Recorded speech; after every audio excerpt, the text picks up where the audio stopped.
Good morning everybody. मैं सरदार वल्लभ भाई पटेल खेतीबाड़ी से राकेश सोलंकी। जहाँ तक कि हमने देखा दूसरी इकाई कच्छ की इक में हम कुछ आगे निकल गए थे। अब वहीं से हम शुरू करेंगे। जैसे कि लास्ट में देखा था, लास्ट में यहाँ इस पैराग्राफ में कि नारायण सरोवर से आगे की यात्रा में लखपत आता है। जैसे ही नारायण सरोवर की यात्रा करते उसके बाद लखपत आता है, जो अति प्राचीन स्थल है, यानी बहुत पुराना स्थल यानी स्थान है। यहाँ गुरु नानक की चरण रज, गुरु नानक साहब जो है उनकी चरण, चरण यानी पाँव, रज यानी धूल, चरण रज से पावन इस भूमि का गुरुद्वारा है। गुरुद्वारा यानी सिखों का प्रार्थना करने का स्थल, यानी सिखों का मंदिर, उनका प्रार्थना करने का स्थल गुरुद्वारा। एक समय का समृद्ध शहर आज जीर्णावस्था में होने के बाद भी दर्शनीय है। एक समय का यानी एक समय था कि बहुत ही बढ़िया रहा था यह, अभी वह कैसे हालत में, जीर्णावस्था। जीर्णावस्था यानी टूटी फूटी हालत में है, फिर भी दर्शनीय है यानी देखने लायक है। यहाँ एक किला है। किला यानी मैंने आपको बताया था कि जो पत्थरों से बनाया हुआ जाता है आजू बाजू से, उसे किला कहते हैं। जैसे कि आप यहाँ देख सकते हैं, एक बड़ा किला है जो आजू बाजू में बाउंड्री लगाई गई है और अंदर जो भवन बनाया जाता है उसे किला कहते हैं। उसके बगल में पांद्रो जो नामक स्थान है, पांद्रो खनिज संपत्ति के लिए प्रसिद्ध है। खनिज संपत्ति मैंने आपको बताया कि खनिज संपत्ति कौन कौन से, पेट्रोल और डीजल, जो भी हमें अब भूमि के गर्भ में से जो भी हमें मिलता है वह सब खनिज संपत्ति है। साथ ही विद्युत निर्माण का यह केंद्र है। उसके साथ ही विद्युत निर्माण यानी जो हम बिजली उत्पन्न करते हैं उनका निर्माण केंद्र है, यानी वहीं से बिजली उत्पन्न होती है। आगे देखते हैं। यहाँ तक हमने देख लिया था कि लखपत से मध्य कच्छ की ओर बढ़ते पर हाजीपीर, जो मुसलमानों के लिए श्रद्धा का केंद्र था, लखपत से मध्य की ओर बढ़ते एक बार बढ़ने पर हाजीपीर, जो मुसलमानों के लिए श्रद्धा का क्या है, केंद्र आता है। यहाँ पीर की मजार, पीर की क्या है, यहाँ पर मजार किसे कहेंगे हम, पीर की मजार यानी उनका जो स्थान होता है करने के लिए, जो मजार का मतलब है, मजार आता है जो उनका स्थान है। और आगे चलते ही रेगिस्तान की झांकी यहाँ से होती है। आगे चलने के बाद हमें रेगिस्तान यानी जो रेगिस्तान है उसकी झांकी यानी हमें रेगिस्तान दिखाई देता है। रेगिस्तान यानी रेत ने गुजराती में कहता पर रण प्रदेश, एक प्रकारનું रण जे रेती थी उसको क्या कहा जाता है, रेगिस्तान की झांकी यहाँ से होती है। रास्ते में माता का मठ, यह माता का मठ नामक मंदिर जो है वह नामक धार्मिक स्थान है वहाँ पर, जहाँ नवरात्रि के पर्व, जो नवरात्रि का समूह होता है, शब्द समूह के लिए एक शब्द नवरात्रि यानी नवरात्रियों का समूह, नवरात्रों के लिए, जहाँ नवरात्रि के पर्व को पर लोग उस समय, पर्व यानी उत्साह के दिन, उस समय लोग पद यात्रा यानी चलते हुए माता के मठ में चलते हुए जाते हैं। श्रद्धा भाव से दर्शनार्थ आते हैं, श्रद्धा विश्वास से वह दर्शन करने के लिए वहाँ पर आते हैं। आगे नखत्राना प्राकृतिक नज़ारों का केंद्र बनता है। आगे जाके नखत्राना प्राकृतिक એટલે जो कुदरती है वही, उन नज़ारों जो देखने लायक, जैसे कि हम हिमालय पर्वत पर जाते हैं तो देखने लायक, कश्मीर जाते हैं या कोई भी जगह ऐसी है जहाँ कुदरती सौंदर्य दिखाई देता है, वैसा ही नज़ारा यहाँ पर है नखत्राना में, कुदरती। रास्ते में चक्ष पुरेश्वर मंदिर, बढ़ई जैसे मनोहारी प्राचीन स्थान है। मनोहारी यानी मन को हर लेने वाला, क्या होता है शब्द समूह के लिए, मन को हर लेने वाला, मनोहरी। आगे देखते हैं यहाँ से। अब कच्छ का मुख्य केंद्र भुज आते ही उसके वैभव का परिचय होता है। अब कच्छ का मुख्य द्वार जो भुज आता है वहाँ वैभव, उसके वैभव यानी पहले के समय में लोग कैसे वैभव हर्ष उल्लास से रहते थे, आनंद से, और शौन शौकत के साथ, जिसमें देखने लायक आईना महल, प्राग महल, टावर, स्वामीनारायण मंदिर, हिल गार्डन, हमीरसर जो तालाब है, भुजिया पहाड़, लोक संग्रहालय, विश्वविद्यालय आदि के दर्शन करके हम आनंद ले सकते हैं। अगर आप कच्छ में जाओगे, कच्छ भुज में, तो यहाँ पर कई कई ऐसी है स्थान देखने लायक जो आपका मन मोहित कर देता है। जैसे कि आईना महल है, प्राग महल है, टावर जो स्वामीनारायण मंदिर है, हिल गार्डन, हमीरसर तालाब है, भुजिया पहाड़ है, लोक संग्रहालय है, ये सब देखने लिए यानी यहाँ बहुत ही आपको आनंद आता है। सन 2001 के भूचाल ने यानी 2001 के भूचाल यानी जो આપણે ગુજરાતીમાં કહે કે ધરતીકંપ આવ્યો હતો 2001માં, उसमें इसे खंडित किया। तभी 2001 में उसको खंडित करना यानी टूट गया था, खंडित हो जाना, खंडित करना यानी तोड़फोड़ देना यानी खंडित हो गया था। तो लोगों ने उसे नए स्वरूप में पुनः निर्माण करके और सुंदर शहर बना दिया। तो सभी लोगों ने उसको नए स्वरूप में यानी नया स्वरूप दिया, नया बनाया और पुनः यानी फिर से निर्माण करके और सुंदर शहर बना दिया, और ही सुंदर शहर बना दिया। चलिए यहाँ से हम आगे चलते हैं। अभी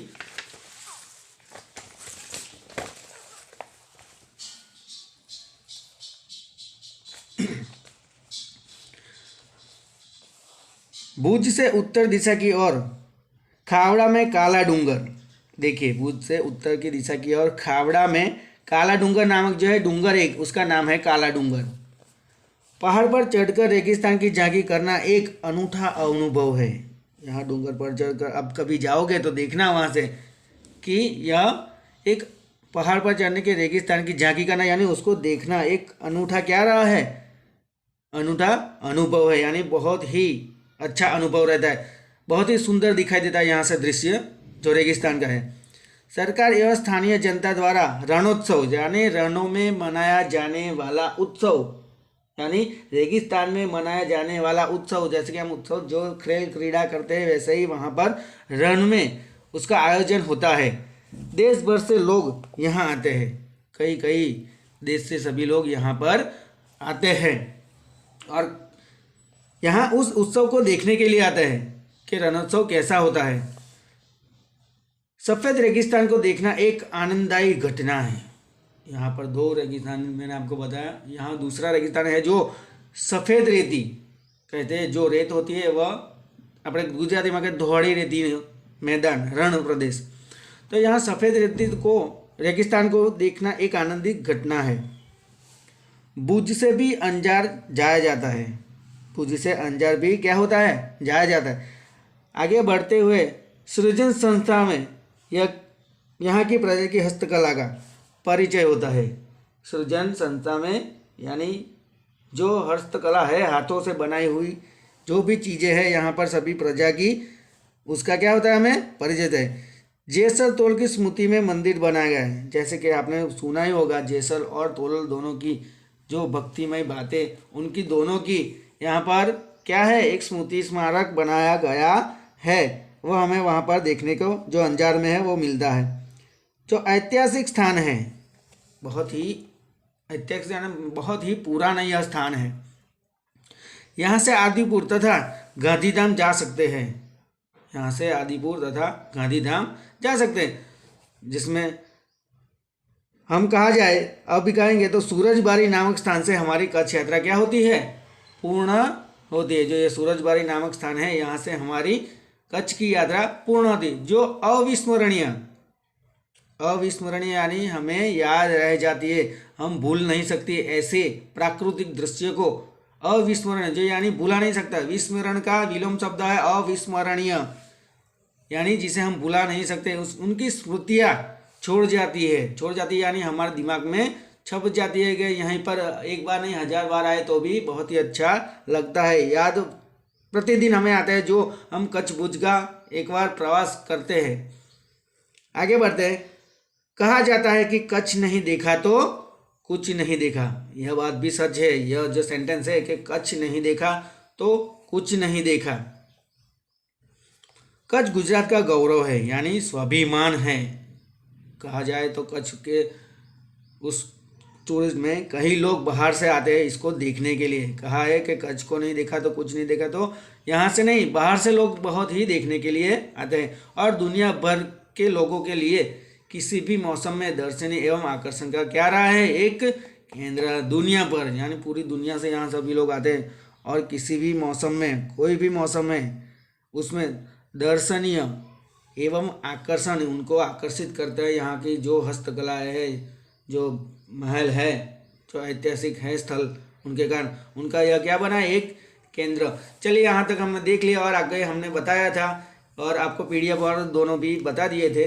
और आपको इसका जो स्व अध्ययन है आपको मैंने भेज दिया है पीडीएफ में, वो आपको लिखना है। और यहाँ पर कुछ दिखाई देते हैं आपको, कुछ शब्दार्थी जो समानार्थी है। Okay, thank you very much. और मैंने उनमें बताया है कि आपको और भी कुछ करना है, आपको यहाँ से उसमें पढ़कर समानार्थी नए नए और एक दो वाक्य में प्रश्न के उत्तर लिखने हैं। Thank you very much. चलिए दोस्तों, इसके साथ हम एक नई इकाई शुरू करेंगे, इकाई 3, जिसका नाम है मत बांटो इंसान को। देखिए बहुत ही बड़ा सेंटेंस है यह कि मत बांटो इंसान को। इंसान यानी इंसान किसे, हम मनुष्य है उसे इंसान कहते हैं। यह एक कविता है जिनके लेखक है विनय महाजन। मत बांटो यानी ना बांटशो, गुजराती में कहते ना વેચશો એવું કહેવાય। મત બાંટો इंसान को, હવે મનુષ્યને છૂટા ના પાડશો। देखिए कि मत बांटो इंसान में हम तो पहले प्रकृति के बारे में जानेंगे, भगवान के बारे में जानेंगे, ईश्वर के बारे में जानेंगे कि संपूर्ण मानव जाति एक विशाल मानव परिवार है। पहले तो बराबर है कि नहीं, कि संपूर्ण मानव जाति जो है यहाँ पर हम देखते हैं हिंदू, मुस्लिम, सिख, ईसाई जो भी लोग हैं वह सभी क्या है, वह एक विशाल मानव परिवार है। सभी मनुष्य समान है। प्रकृति ने सबको एक जैसा ही बनाए, कोई होता है कोई अलग अलग, सबका खून एक ही प्रकार है। प्रकृति ने यानी भगवान ने सबको एक जैसा ही बनाया है। वह सबके साथ एक जैसा व्यवहार करता है पहले तो, परंतु यह बड़ी दुख की बात है कि लोगों ने आपस में क्या कर दिया, भेदभाव की दीवार खड़ दी है। भेदभाव खड़ा कर दिया, मैं बड़ा हूँ तू नीच है, तू छोटा है, ये बड़ा है, वो ये ऐसा है, तो उसकी दीवार खड़ी कर लिए। इन्हें भेदभाव के कारण दुनिया में अनेक प्रकार के संघर्ष होते हैं। इन्हीं जो भेदभाव हम लोगों ने अंदर खड़े किए उन्हीं के कारण क्या होते हैं, संघर्ष यानी लड़ाइयाँ होती रहती है। इस कविता में हमें भी ऐसा ही कुछ देखने को मिलेगा। जैसे कि प्रस्तुत कविता में कवि ने हमें यह सभी भेदभाव भूलकर, इस सभी भेदभाव को, हिंदू, मुस्लिम, सिख, ईसाई को भूलकर हमें क्या, मिलजुल कर रहने की प्रेरणा दी है। कौन है लेखक, विनय महाजन। देखिए तो इस कविता में पहले हम देखेंगे कि इस कविता में विनय महाजन जी ने मनुष्य को मिलजुल कर रहने की क्या दी है, प्रेरणा दी है। मिलजुल कर यानी हम एक साथ रहेंगे। अगर कहा जाए तो एक लकड़ी होती है तो उसको तोड़ना बहुत आसान होता है, लेकिन लकड़ी की जो भारा होता है, कहते हैं कि अधिक लकड़ियाँ होती है उसको तोड़ना बहुत मुश्किल होता है। यानी एकता, हम सबको एकता की समान यानी एक होकर रहना चाहिए। पहले तो हम कहेंगे कि मनुष्यता से बढ़कर धर्म कोई नहीं होता। मनुष्य को किसी भी भेदभाव में नहीं पड़ना चाहिए। क्या कहते हैं, किसी भी भेदभाव यानी मैं ये तुमसे ऊपर हूँ, मैं आगे हूँ, तू पीछे, तू नीचे जाति का ये है, वो ऐसे में नहीं पड़ना चाहिए। हमें सभी भेदभाव को भुलाकर एकता की दृष्टि से यानी हम समान रूप से, एकता की दृष्टि से यानी समान देखकर इस संसार को देखना चाहिए। यानी इस जगत को, संसार यानी जगत को हमें क्या करना चाहिए, देखना चाहिए। यह प्रकृति भी हमें निरंतर यही उपदेश देती है। यानी यह कुदरत या प्रकृति भी हमें यही निरंतर यानी हर बार कहती रहती कि हमें सभी भेदभाव को भूलकर हमें एक साथ मिलकर रहना चाहिए। इस कविता में एकता यानी हमें एकजुट कर रहना है, मिलजुल कर। समानता यानी ऊंच नीच का भेदभाव छोड़कर हमें समानता की भावना से चलना है। आदि मूल्य का समाविष्ट होता है यहाँ पर। दूसरी आदि मूल्य यानी कोई और भी कई बात बतानी यहाँ पर हमें चाहिए। और यहाँ पर आप देख सकते हैं इस चित्रपट में जो हिंदू है, मुसलमान है, सिख है, ईसाई है कि नहीं, अलग अलग धर्मों के अलग अलग यहाँ पर जो धार्मिक स्थल दिखाए गए हैं। लेकिन ये तो मनुष्य ने बंटवारा किया है, इसलिए कहा गया कि मत बांटो इंसान को। देखिए तो हम पहली पंक्ति में हम देखेंगे कि कवि महाजन ने विनय महाजन ने हमें क्या कहा है। पहले तो उसका हम गान करेंगे कि काव्य की गान कैसे होती है, आरोह अवरोह के साथ आपको सीखना बहुत ही आवश्यक है। देखिए, मंदिर मस्जिद गिरजाघर ने बांट लिया भगवान को, धरती बांटी सागर बांटा मत बांटो इंसान को, अभी राह तो शुरू हुई है मंजिल बैठी दूर है, उजियाला महलों में बंदी हर दीपक मजबूर है। चलिए यहाँ तक हमने देखा। दो जो पंक्तियाँ है उसमें हम देखेंगे, अभी समझेंगे कि यहाँ पर विनय महाजन हमें क्या कहना है कि मंदिर मस्जिद गिरजाघर ने बांट लिया भगवान को। मनुष्य ने मंदिर यानी हिंदुओं का जो हिंदू लोग कहाँ जाते हैं दर्शन करने, मंदिर में जाते हैं, और मस्जिद में मुसलमान, गिरजाघर क्या किसे किसे कहेंगे गिरजाघर हम, यानी चर्च जो ईसाइयों का पूजा स्थल है उसे क्या कहे गिरजाघर ने बांट लिया भगवान को। यानी कि मंदिर मस्जिद गिरजाघर ने भगवान को क्या कर लिया है, बांट लिया है। धरती बांटी सागर बांटा मत बांटो इंसान को। यानी यहाँ पर कवि हमें ये कहना चाहते हैं कि दुनिया के लोगों से